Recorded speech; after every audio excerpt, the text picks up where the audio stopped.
ओम शांति। 2 सितंबर 2024 बाबा की महावाक्य। मीठे बच्चे, जैसे तुम्हें निश्चय है कि ईश्वर सर्वव्यापी नहीं, वह हमारा बाप है, ऐसे दूसरों को समझाकर निश्चय कराओ, फिर उनसे ओपिनियन लो।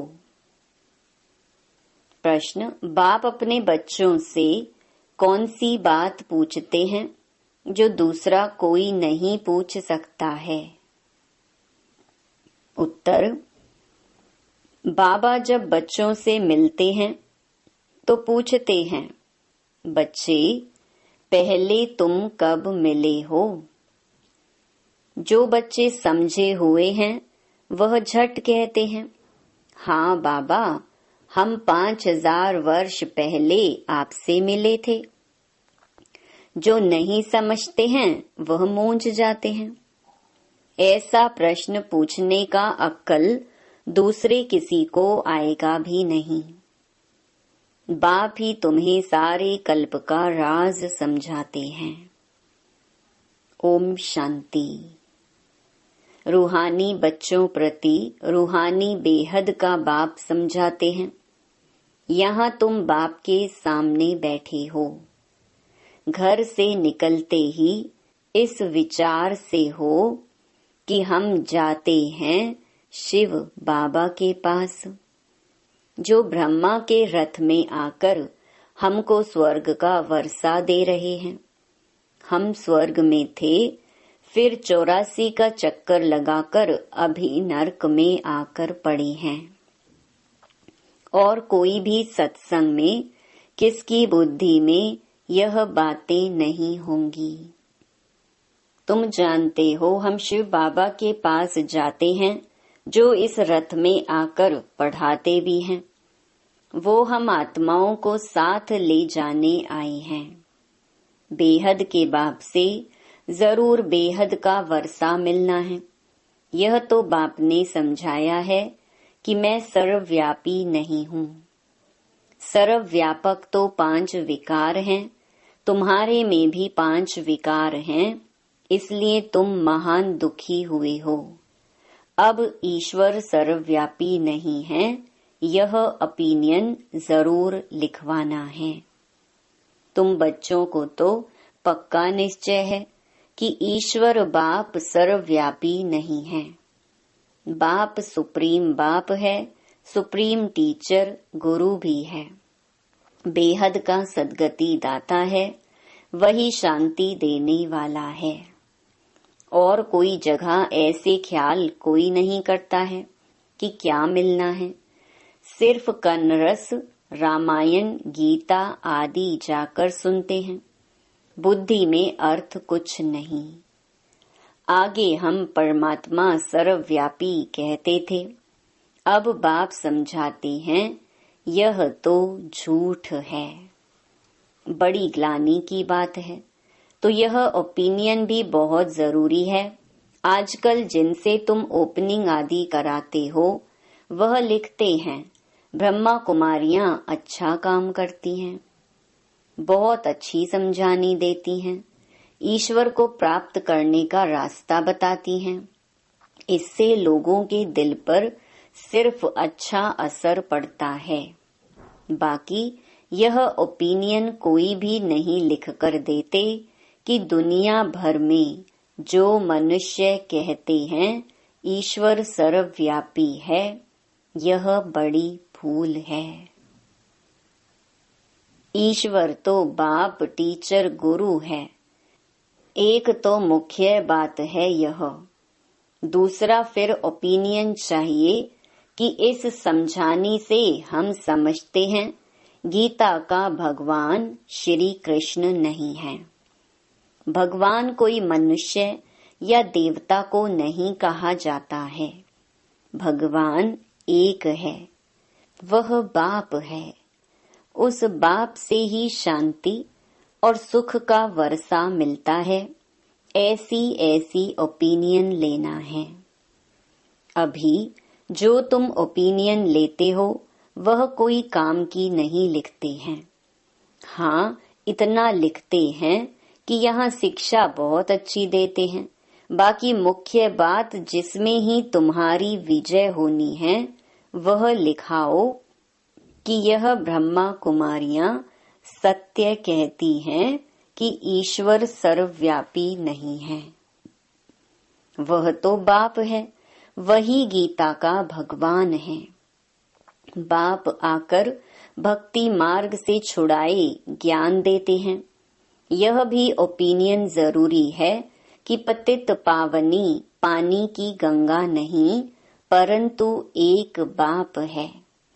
ऐसी ऐसी ओपिनियन जब लिखें तब ही तुम्हारी विजय हो। अभी टाइम पड़ा है। अभी तुम्हारी जो सर्विस चलती है, इतना खर्चा होता है, यह तो तुम बच्चे ही एक दो को मदद करते हो। बाहर वालों को तो कुछ पता ही नहीं। तुम ही अपने तन मन धन से खर्चा कर अपने लिए राजधानी स्थापन करते हो। जो करेगा वह पाएगा, जो नहीं करते वह पाएंगे भी नहीं। कल्प कल्प तुम ही करते हो। तुम ही निश्चय बुद्धि होते हो। तुम समझते हो कि बाप बाप भी है, टीचर भी है, गीता का ज्ञान भी यथार्थ रीति सुनाते हैं। भक्ति मार्ग में भल गीता सुनते आए, परंतु राज्य थोड़े ही प्राप्त किया है। ईश्वरीय मत से बदलकर आसुरी मत हो गई। कैरेक्टर बिगड़ते पतित बन पड़े। कुंभ के मेले पर कितने मनुष्य करोड़ों की अंदाज में जाते हैं। जहाँ जहाँ पानी देखते वहाँ जाते हैं। समझते हैं पानी से ही पावन होंगे। अब पानी तो जहाँ तहाँ नदियों से आता रहता है। इनसे कोई पावन बन सकता है क्या? क्या पानी में स्नान करने से हम पतित से पावन बन देवता बन जाएंगे? अभी तुम समझते हो कोई भी पावन बन न सके। यह है भूल। तो इन तीन बातों पर ओपिनियन लेना चाहिए। अभी सिर्फ कहते हैं संस्था अच्छी है, तो बहुतों के अंदर जो भ्रांतियां भरी हुई हैं कि ब्रह्मा कुमारियों में जादू है, भगाती हैं, वह ख्यालात दूर हो जाते हैं। क्योंकि आवाज तो बहुत फैला हुआ है ना। विलायत तक यह आवाज गया था कि इनको 16,108 रानियां चाहिए। उनसे 400 मिल गई हैं, क्योंकि उस समय सत्संग में 400 आते थे। बहुतों ने विरोध किया, पिकेटिंग आदि भी करते थे, परंतु बाप के आगे तो कोई की चल ना सकी। सब कहते थे यह जादूगर फिर कहाँ से आया। फिर वंडर देखो, बाबा तो कराची में था। आपे ही सारा झुंड आपस में मिलकर भाग आया। कोई को पता नहीं पड़ा कि हमारे घर से कैसे भागे। यह भी ख्याल नहीं किया इतने सब कहाँ जाकर रहेंगे। फिर फट से बंगला ले लिया तो जादू की बात हो गई ना। अभी भी कहते रहते हैं यह जादूगरनी है। ब्रह्मा कुमारियों के पास जाएंगे तो फिर लौटेंगे नहीं। यह स्त्री पुरुष को भाई बहन बनाती हैं, फिर कितने तो आते ही नहीं हैं।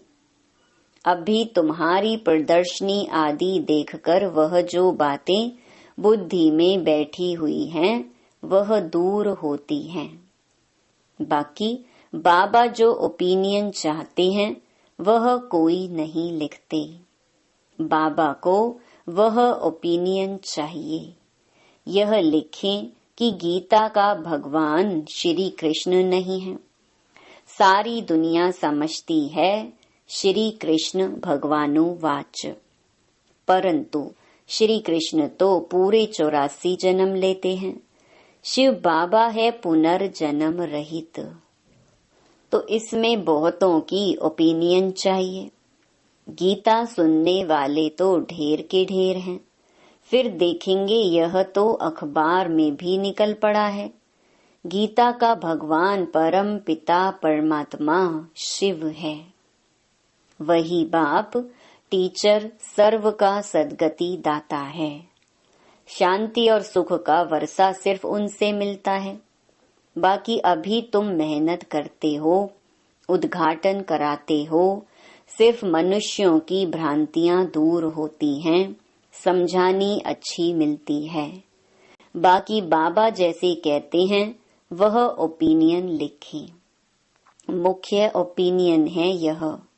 बाकी सिर्फ राय देते हैं, यह संस्था बहुत अच्छी है, इससे क्या होगा।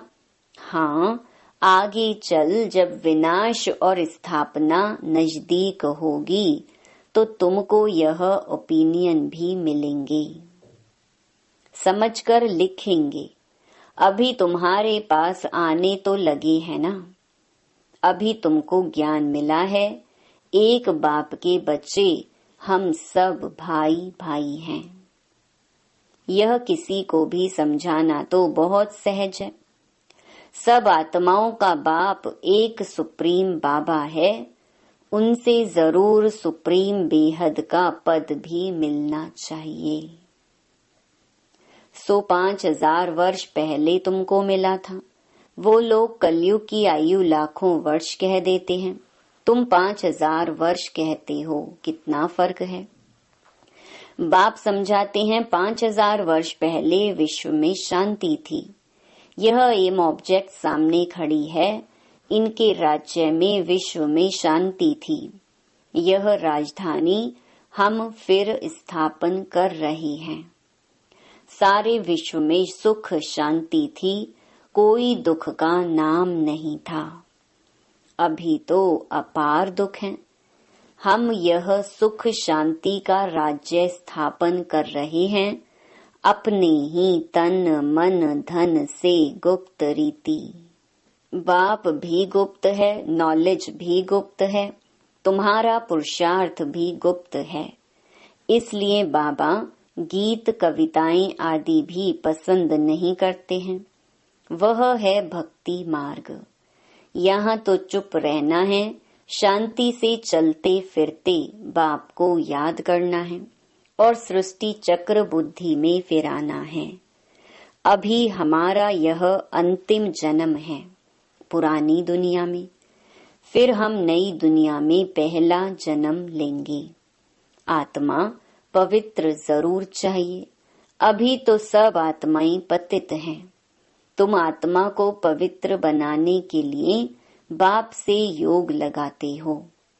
बाप खुद कहते हैं, बच्चे देह सहित देह के सब संबंध छोड़ो।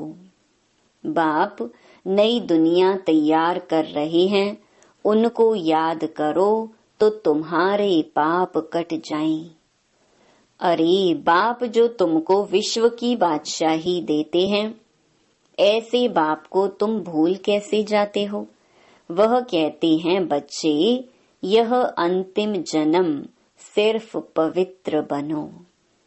अब इस मृत्यु लोक का विनाश सामने खड़ा है।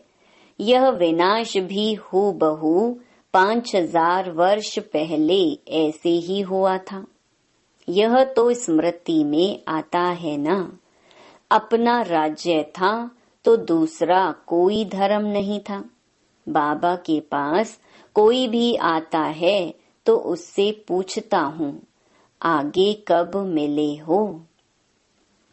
कोई तो जो समझे हुए हैं वह झट कह देते हैं 5,000 वर्ष पहले। कोई नए आते हैं तो मूंझ पड़ते हैं।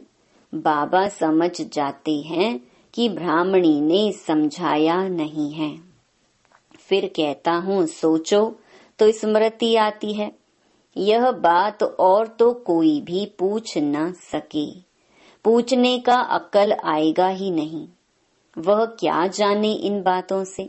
आगे चलकर तुम्हारे पास बहुत आकर सुनेंगे जो इस कुल के होंगे। दुनिया बदलनी तो जरूर है।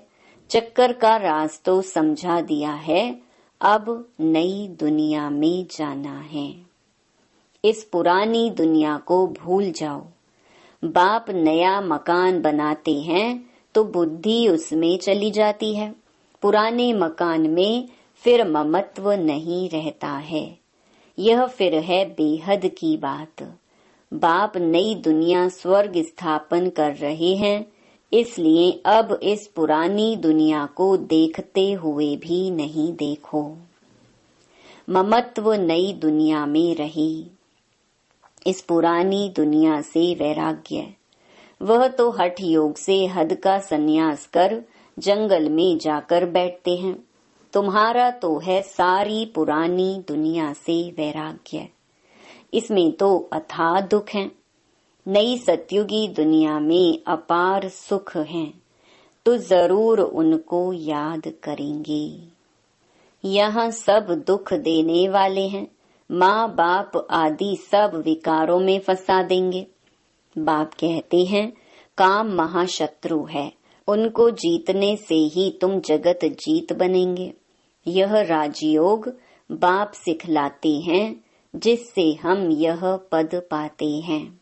बोलो, हमको स्वप्न में भगवान कहते हैं पावन बनो तो स्वर्ग की राजाई मिलेगी। तो अब मैं एक जन्म अपवित्र बन अपनी राजाई गंवाऊंगी थोड़े ही। इस पवित्रता की बात पर ही झगड़ा चलता है। द्रौपदी ने भी पुकारा है, यह दुशासन हमको नंगन करते हैं। यह भी खेल दिखाते हैं कि द्रौपदी को श्री कृष्ण 21 साड़ियां देते हैं। अब बाप बैठ समझाते हैं कितनी दुर्गति हो गई है, अपार दुख है ना। सतयुग में अपार सुख था, अब मैं आया हूँ अनेक अधर्म का विनाश और एक सत धर्म की स्थापना करने। तुमको राज्य भाग्य देकर वानप्रस्थ में चले जाएंगे। आधा कल्प फिर मेरी दरकार ही नहीं पड़ेगी, तुम कभी याद भी नहीं करेंगे।